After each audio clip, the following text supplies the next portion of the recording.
Bonjour à toutes et à tous, bienvenue sur Kwezi FM et KTV pour un temps de parole aujourd'hui consacré au DDSP, directeur départemental de la sécurité publique, monsieur Philippe Misignac, le commissaire, c'est le patron des policiers ici à Mayotte. Il est arrivé il n'y a pas très longtemps, c'est la première fois qu'on le reçoit sur le plateau. Monsieur le commissaire, bonjour. Bonjour monsieur Millan. Merci d'avoir accepté notre invitation, vous êtes en direct sur Kwezi FM et KTV. Évidemment, on vous a demandé de venir pour répondre à un certain nombre de questions qui concernent essentiellement un des quartiers de Mamoudzou, à savoir Cavani. C'est vrai que ces derniers jours du côté de Cavani, c'est un peu tendu. Votre sentiment sur ce qui se passe à Cavani ? Écoutez, mon sentiment, c'est qu'effectivement, nous avons eu des faits relativement graves, Oui. puisqu'il y a eu plusieurs vols avec violence commis dans le secteur. Nous avons tenté de réagir rapidement, comme à l'accoutumée. Dès vendredi midi, vous étiez sur le Dès terrain. vendredi midi, avec des interpellations assez difficiles parfois, puisque les jeunes concernés ont résisté à notre intention de les placer en garde à vue, mais cela s'est réglé sans trop de difficultés au final, et sans dégâts collatéraux, à part des policiers blessés, bien évidemment, un premier policier qui s'est pris un coup de poing sur l'interpellation de vendredi. Cela dit, la procédure s'est déroulée convenablement, avec une prolongation de garde à vue, des auditions, une enquête bien ficelée qui nous a permis d'emmener ces mises en cause devant le procureur de la République, qui a décidé, après un passage devant le juge des libertés, de les placer en détention jusqu'à demain. Provisoire, Ouais. jusqu'à demain, le temps qu'ils préparent leur défense, comme la loi le leur permet. Alors vous avez interpellé effectivement trois jeunes susceptibles d'être effectivement parmi les fauteurs de troubles, et pourtant le lendemain et le surlendemain, c'est-à-dire dimanche, dans la nuit de dimanche à lundi, et samedi soir ça a recommencé. Ça veut dire qu'il en reste d'autres, hein. Alors il y a eu d'autres faits, mais je rappelle que les faits d'origine, les faits du jeudi qui nous ont conduits à aller interpeller vendredi, il s'agit de faits de vol avec violence qui concernent des particuliers qui se sont fait arracher leur sac à main. Bon. Ensuite, les faits de samedi, dans la nuit de samedi à dimanche, sont des faits qui concernent une agression visant des policiers qui sont intervenus de manière anecdotique dans un premier temps du côté du rond-point du Baobab pour porter assistance à un automobiliste qui était en panne de véhicule. Et à cette occasion, une bagarre entre jeunes avait lieu à proximité, et là, 2 policiers ont été pris à partie. Ils ont été légèrement blessés, mais nous avons réussi un peu plus tard dans la nuit à interpeller l'auteur principal qui avait jeté des pierres sur le véhicule de police et blessé les policiers. Donc cet individu... Un véhicule sérigraphié, on peut pas se tromper. Un véhicule sérigraphié, on peut pas se tromper, effectivement. Oui, c'est pas le hasard qui a conduit ces jeunes à jeter cette pierre qui ressemble pas simplement à un galet, mais c'est un véritable caillou, un véritable rocher, si je puis dire, de quelques dizaines de centimètres. Donc par chance et par une volonté bien ajustée, nous avons réussi à interpeller l'auteur principal de cette exaction. Celui-ci a été à nouveau conduit devant le procureur de la République, et il a été décidé, après passage devant le juge des libertés et de la détention, de le placer également en détention. Donc ce sont des réactions, si vous voulez, fermes, et le procureur de la République, avec lequel j'étais encore en ligne hier soir, Joël Garrigue, m'a précisé que toute agression visant des policiers, pour les auteurs de ces agressions, de toute façon, il serait traduit devant les tribunaux. C'est le principe qu'on applique ici. Nous travaillons bien évidemment sous le contrôle en ce qui concerne strictement le judiciaire, du procureur de la République, et sa position, sa ligne de conduite est ferme en la matière. Monsieur le commissaire, est-ce que vous entendez ces gens qui en ont assez, même de se faire piquer juste un cendrier ou un simple téléphone sur une terrasse, des gens qui ne viennent pas systématiquement déposer plainte parce qu'ils estiment que ils vont pas y venir toutes les semaines pour un petit objet dérobé, on va pas forcément aller porter plainte, mais à chaque fois il y a quelqu'un qui rentre dans la maison, même s'ils volent pas grand chose, il y a ce sentiment de viol. Vous les entendez? On l'entend, c'est notre métier d'être à l'écoute des usagers, de la population. Nous appelons d'ailleurs ces personnes à venir nous voir plus souvent. Alors je sais qu'il y a des difficultés, parfois on fait la queue au commissariat, parfois on n'a pas le temps, on a du mal pour stationner.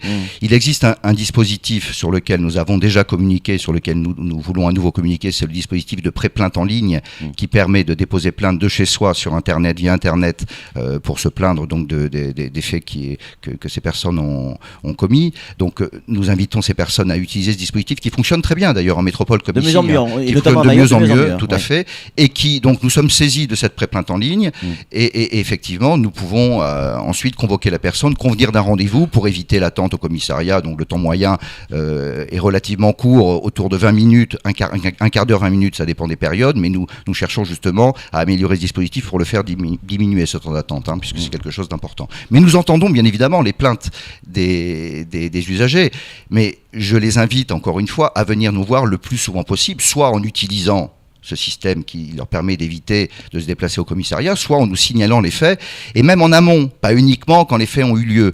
Il faut utiliser un dispositif qui existe depuis toujours en police nationale, qui nous permet, nous, policiers, de réagir avec efficacité si nous avons la chance d'être à ce moment-là sur le secteur donné, parce que nous avons plusieurs patrouilles sur la circonscription. Le 17 Police Secours est un système efficace qu'il faut utiliser plus souvent. Je ne dis pas que systématiquement nous ferons mouche, mais en utilisant ce système de 17 Police Secours qui permet aux policiers d'agir en temps réel, avec beaucoup plus d'efficacité, nous augmentons les chances d'intervenir, soit pour prévenir une éventuelle agression, un éventuel cambriolage, quand des personnes constatent à proximité de leur domicile ou dans une rue sombre, et les rues de Mamoudzou sont souvent sombres, je pense qu'il faudra travailler sur ce problème de l'éclairage, vous le savez très bien, on en discutait avec le maire de Mamoudzou il n'y a pas très longtemps, et toutes les autorités, monsieur le préfet, il n'y a pas... Cœur de cible avec le nouveau préfet en plus. Ouais, tout à fait, c'est une problématique importante, donc nous y travaillons pour faire en sorte effectivement qu'elle soit améliorée.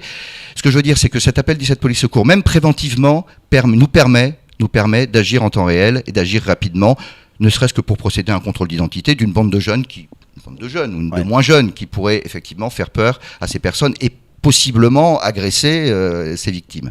Donc voilà, réactivité, et pour cette réactivité policière que l'on veut améliorer, je sollicite les habitants de Mamoudzou pour que ceux-ci fassent usage du 17 Police Secours, qui est un moyen très efficace pour réagir en temps réel. Juste avant de donner la parole à Samuel Bocher, toujours pareil, est-ce que vous entendez également ces gens qui ont décidé maintenant de se défendre tout seul? On en a eu un exemple hier sur ce même plateau, à votre place, quelqu'un qui est venu sur ce plateau et qui disait maintenant il faut prendre les choses en main, ça fait des années que ça dure. Alors c'est sûr que les statistiques démontrent que la délinquance, ce genre de délinquance est en baisse, mais il y a des pics, et ce week-end c'en est un. Est-ce que, oui ou non, ces gens qui ont décidé de se défendre et de créer non pas des milices, mais de s'organiser pour sécuriser le quartier, comment vous voyez les choses ? Je les entends, mais je ne les incite pas à l'autodéfense. C'est quelque chose qui, de toute façon, les mettrait en porte-à-faux. C'est quelque chose qui est risqué pour eux. Il existe une police nationale. C'est interdit par la loi ? Il n'est pas interdit par la loi de se réunir en comité pour s'organiser, pour discuter des problèmes de sécurité. Ce qui est interdit par la loi, c'est de mettre en œuvre des actes d'autodéfense qui poserait des problèmes liés à la légitime défense. Et de patrouiller dans les rues. Rien n'interdit, encore une fois, à des personnes de patrouiller dans les rues. Mais le terme patrouille est un terme galvaudé que je ne peux pas mettre en avant, si vous voulez. On a un dispositif qui fonctionne bien, qui s'appelle le dispositif des voisins vigilants. Quand on reste dans ce dispositif, mais c'est un dispositif je ne peux pas, si vous voulez, demander aux personnes de s'organiser pour faire leur propre police. Il existe une police nationale, une police publique, une justice publique, et certainement pas une justice privée. Et je ne peux pas les inciter, parce que nous sommes des professionnels en police nationale de la sécurité. Donc je demande à ces personnes qui peuvent se réunir en comité pour discuter des problématiques de leur quartier, parce qu'il n'y a pas d'éclairage, parce qu'il y a beaucoup de cambriolage, etc. Quitte à inviter des policiers. Quitte à inviter des policiers pour qu'ensemble nous puissions travailler. Nous devons viser comme partout en France, nous devons viser à cette action de la police. La police nationale est composée de professionnels de la sécurité. L'objectif, c'est de communiquer avec ces usagers pour leur rendre le meilleur service. Et je ne les incite certainement pas à monter, comme vous dites, des milices privées. D'ailleurs, je n'en ai pas connaissance. J'en ai entendu parler par vous hier, par certains policiers qui me disent qu'ils ont également entendu dire, mais que ces personnes-là qui veulent se constituer en milice, comme vous dites, ou en groupe de sécurité, viennent nous voir. On travaillera ensemble, bien évidemment, puisque la sécurité, c'est leur sécurité. Et nous sommes là pour travailler avec eux et pour faire en sorte d'assurer une sécurité optimale. Et le simple fait que ces gens pensent à se réunir et à essayer de régler les problèmes par eux-mêmes, est-ce que c'est pas déjà un aveu d'échec de notre police ? Probablement. D'échec, je ne dirais pas ça. C'est un signe peut-être de manque de confiance. Et cette confiance-là envers la police, je souhaite faire en sorte, on en discutait avec le préfet, de la faire renaître, de la faire réapparaître pour qu'elle existe. Nous avons les moyens sur Mamoudzou d'assurer cette sécurité. Vous êtes sûr d'avoir les moyens? C'est souvent la question qui revient. On dit souvent on a les moyens, mais on entend souvent aussi ouais, mais on n'a pas assez de bagnoles, les bagnoles tombent en panne. Ce qui s'est passé à Cavani régulièrement. Donc sur Cavani, oui, il y a eu une panne de bagnole sur une intervention. C'est quelque chose que nous déplorons. Néanmoins, nous avons les moyens de faire face à ça. D'accord. Nous devons nous réorganiser et nous devons surtout faire appel à tous nos partenaires. Alors nos partenaires, il y a les usagers qui doivent participer à leur propre sécurité par des dispositifs tels que voisins vigilants, mais il y a aussi la sécurité privée. Nous avons sur différents secteurs de Cavani des agents de sécurité privée qui travaillent pour la sécurité de leurs clients et qui doivent mieux travailler avec nous. Nous avons également des policiers municipaux à Mamoudzou avec lesquels nous envisageons, on en discutait avec monsieur le directeur de cabinet du maire de Mamoudzou il y a 2 jours, l'intention de travailler en meilleure coordination pour mieux occuper le terrain. Donc il y a des moyens, c'est souvent une histoire d'organisation. Mon prédécesseur a fait des choses très intéressantes et a lancé des pistes de travail très intéressantes. Il y a du progrès à faire et en cas de crise, vous parlez de pic de délinquance, effectivement il y a eu une crise, mais ça part de quoi? Ça part d'un fait, ça part d'une bande, ça part de 2-3 individus. Donc, mais ça dégénère très vite. Mais ça dégénère. Mais ce qu'il faut, c'est imposer notre présence vis-à-vis de ces jeunes-là. Samuel Bocher, le rédacteur en chef de France Maillette Matin, a une question à vous poser, monsieur le commissaire. Monsieur le commissaire, nous parlions de victimes. Moi, je me souviens, le 1er mai, sur la place de la République, il y avait des policiers qui avaient indiqué « Nous vous protégeons, mais qui nous protège ?» Ils avaient le sentiment d'être en danger. Vous faites un métier dangereux, c'est normal, mais plus que d'habitude. Et y a-t-il une réponse d'apporter pour les policiers? On a vu qu'il y en a encore 2-3 qui ont été blessés sur ces pics à Cavani. Bien évidemment que nous essayons d'intervenir nous-mêmes, policiers, dans les meilleures conditions de sécurité. Nous travaillons notamment techniquement sur une meilleure sécurité des véhicules, puisque une des problématiques, ce sont les jets de pierre sur les véhicules de police avec des vitres brisées. Alors il faut savoir que ces vitres sont filmées, peut-être insuffisamment, puisque lorsque c'est plus qu'un galet qui est lancé sur le véhicule, la vitre ne résiste pas. Donc techniquement, nous travaillons à une meilleure protection de ces véhicules. Ensuite, il existe différents moyens de protection personnelle pour ces fonctionnaires, comme les casques, comme les jambières, comme les coudières, comme les boucliers, qui sont utilisés traditionnellement en maintien de l'ordre, mais qui sont parfois utilisés dans les secteurs lorsque la situation dégénère, entre guillemets, comme ce qui s'est passé vendredi. Bon, ça a dégénéré pendant un quart d'heure, puisqu'on a réussi rapidement à reprendre la main sur la situation.